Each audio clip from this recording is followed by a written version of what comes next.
तो last class में जो हमने बताया था उससे थोड़ा आगे और जब चलते हैं regarding synthesis and secretion of peptide hormones.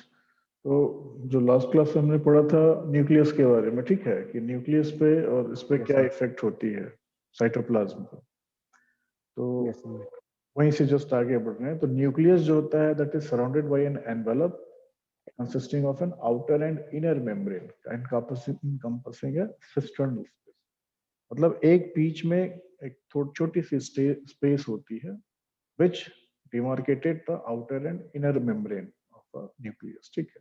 तो ये जो न्यूक्लियर एनवेलप Yes, होती है that is perforated bye nuclear pore complexes, ठीक है। न्यूक्लियर पोर कॉम्प्लेक्सेस, इसमें कुछ कॉम्प्लेक्स होती है और ये क्या करते हैं, ये एक तरह से कम्युनिकेशन फीड करते हैं between the nucleoplasm and cytoplasm, ठीक है। माने न्यूक्लियस की चीजें हैं।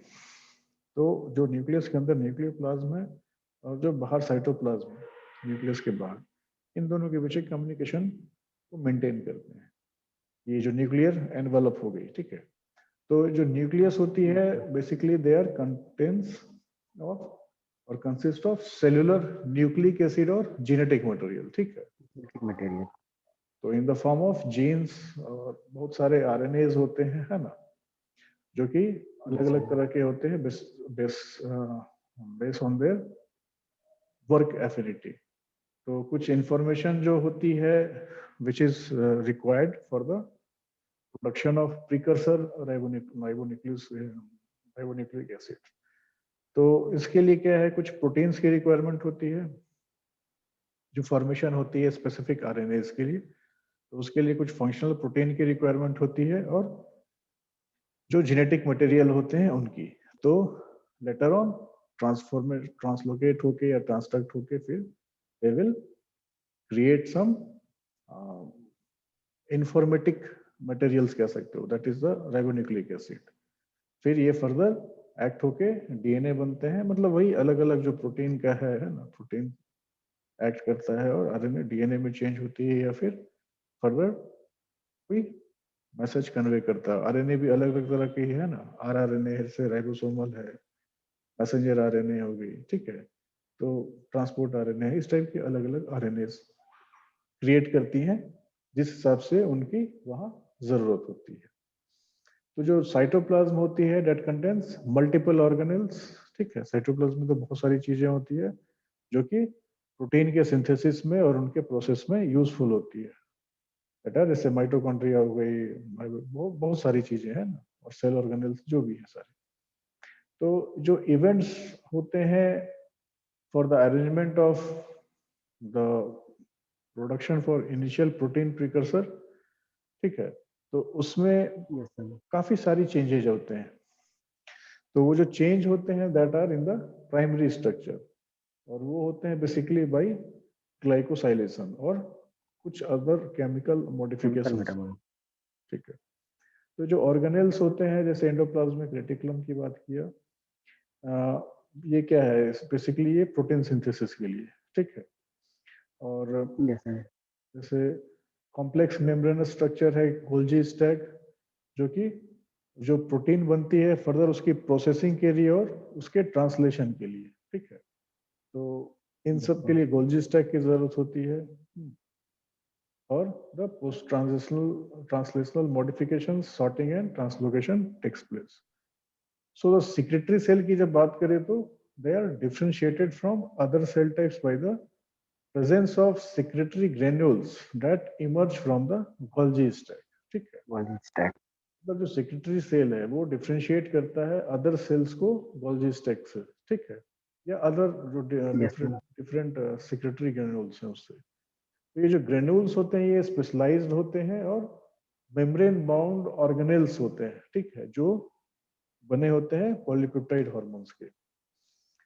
तो ये जो हार्मोन्स होते हैं पॉलीपेप्टाइड्स, ये काफी लंबे पीरियड तक वहां पर स्टे करते हैं, रहते हैं, ठीक है।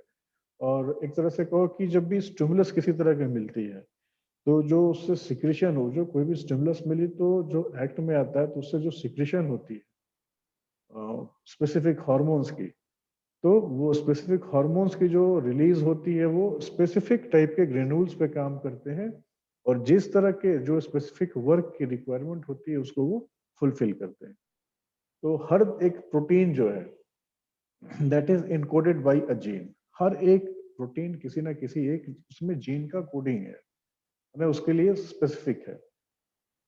और बेसिकली अगर हम मेमोलियन हैप्लॉइड जीनोम की बात करें तो उसमें 1 लाख जीन्स तक हो सकते हैं, है ना, 100,000 Yes, जीन्स sir. तक हो सकते हैं। तो इन सबका क्लस्टर जो होता है उसको हम लोग क्रोमोसोम कहते हैं, ठीक है। तो जो जीन्स Okay. होते हैं किसी भी क्रोमोसोम्स में that are organized in the form of chromatin, ठीक है। वो क्रोमेटिन जो मतलब जो वेरियस जीन्स हैं क्रोमोसोम्स में वो मतलब अलग अलग क्रोमेटिन के फॉर्म में डिस्ट्रीब्यूटेड होते हैं, Okay, sir. और हर एक क्रोमेटिन का अपना एक मतलब डीएनए बाउंड But है, मतलब उसमें अपनी एक हिस्टोन और जो नॉन हिस्टोन प्रोटीन्स है उसकी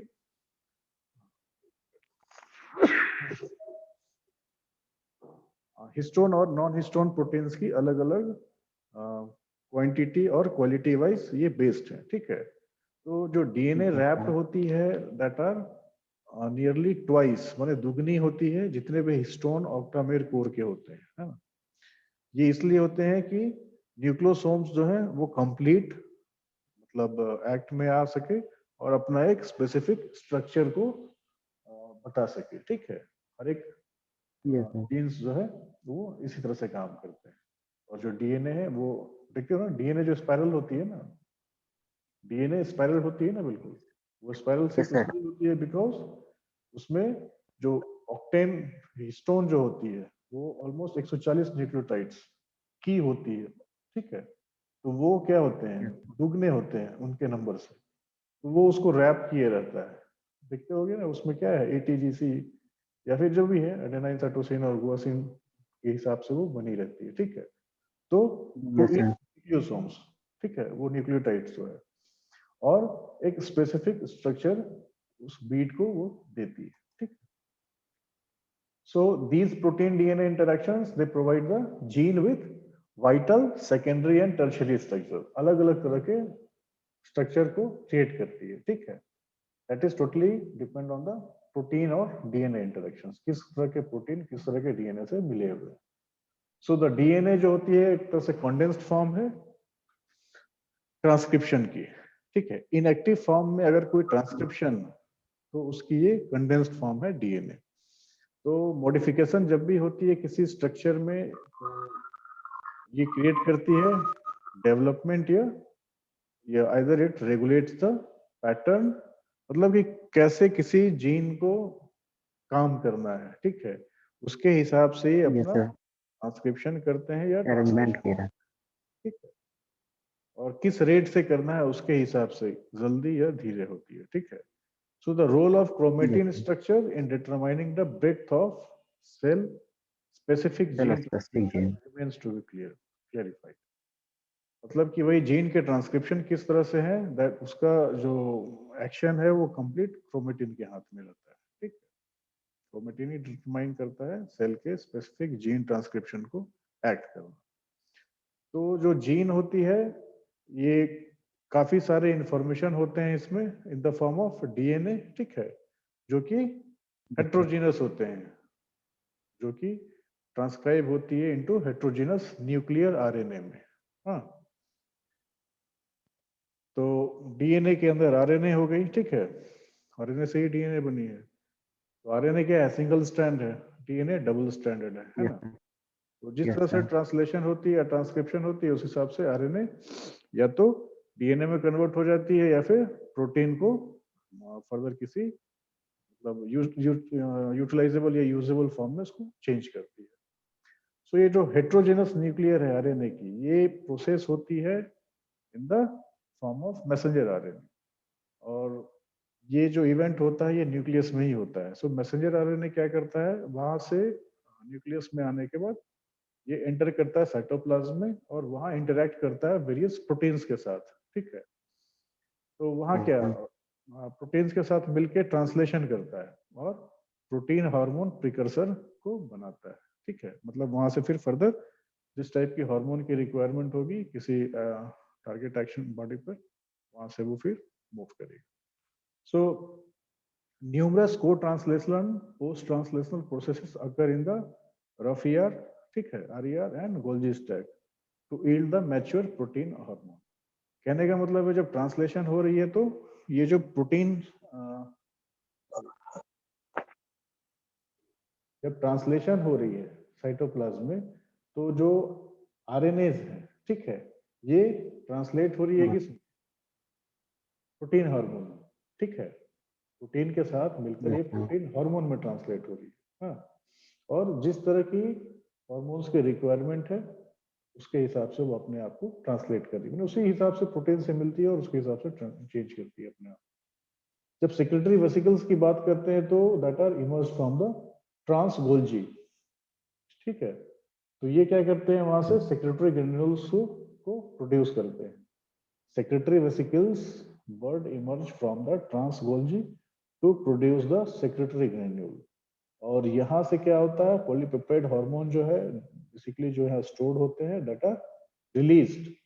अगर किसी तरह का स्पेसिफिक स्टिमुलेशन मिलता है कि हाँ भाई इस हार्मोन की हमें रिक्वायरमेंट है, तो वो जब सिग्नल्स पहुंचते हैं बाहर से, ठीक है, और उस सेक्रेटरी वेसिकल्स पे आते हैं, तो वो जो ग्रेन्यूल्स होते हैं वो that will release from the this interspace trans Golgi, और जहां उसे एक्ट करनी है होती है एक्स्ट्रा सेलुलर स्पेस में, वहां वो हार्मोन थ्रू ब्लड स्ट्रीम पहुंच जाते हैं, ठीक है. अब जब इंफॉर्मेशन की बात करें इन अ जीन, तो that will appear in the form of double stranded polymer of DNA. Double stranded DNA होती है ना, तो ये प्रोटीन सीक्वेंस होती है, इनके साथ ट्रिपलेट न्यूक्लियोटाइड्स में बनी होती है, ठीक है. जो जेनेटिक कोडिंग होती है वो न्यूक्लियोटाइड्स लेकिन ट्रिपलेट्स फॉर्म में होती है. तो जो इंफॉर्मेशन प्रेजेंट होती है जीन में वो क्या करता है, that will transfer to another molecule, ठीक है, आरएनए. और ये क्या करता है फर्दर, इसको ट्रांसफर करता है, मतलब जो ओरिजिनल इंफॉर्मेशन होता है न्यूक्लियस में उसको साइटोप्लाज्म में भेजता है. और जो इंफॉर्मेशन जो ट्रांसफर होता है जीन से आरएनए में, इसी को हम लोग कहते हैं ट्रांसक्रिप्शन, ठीक है. ये तो ठीक है, तो पता ही होगा ट्रांसक्रिप्शन इज द प्रोसेस. हाँ, मतलब जो भी इंफॉर्मेशन जीन से आरएनए को मिलना है, ठीक है, ट्रांसक्रिप्शन. और प्रीकर्सर की बात करें जैसे RNA, that is also a heterogeneous nuclear RNA. ये सिंथेसाइज्ड होता है using the original DNA in the gene as a template. DNA में मैंने जो जीन में जो डीएनए होता है उसमें टेम्पलेट के फॉर्म में ये आरएनए होते हैं, ठीक है. और ये प्रीकर्सर मॉलिक्यूल जो है ये मतलब प्रोसेस करते हैं अपने आप को मैच्योर करने के लिए, है ना, इनटू मैसेंजर आरएनए में, और उसके हिसाब से फिर वो एक्ट करते हैं. सो एमआरएनए जो है बिल्कुल एग्जिस्ट करती है न्यूक्लियस में, एग्जिस्ट करती है न्यूक्लियस में, और यहाँ से एग्जिट करके आती है साइटोप्लाज्म में. क्यों? बिकॉज कि जो जीन की किस हिसाब से डाटा की रिप्रेजेंटेशन या उसकी किस तरह से सीक्वेंसिंग होनी है, ठीक है, वो उसको बताता है ना, मतलब किस तरह से ट्रांसफॉर्म होना है, that will convey the message through these messenger RNA. और ये फिर एमआरएनए तुरंत से इंटरैक्ट होता है अदर प्रोटीन मैटेरियल्स के साथ जो कि राइबोसोम्स में होती है, और उसको कन्वर्ट कराती है आरएनए के साथ, आरआरएनए के साथ, ठीक है, और उनके रिगार्डिंग प्रोटीन के साथ.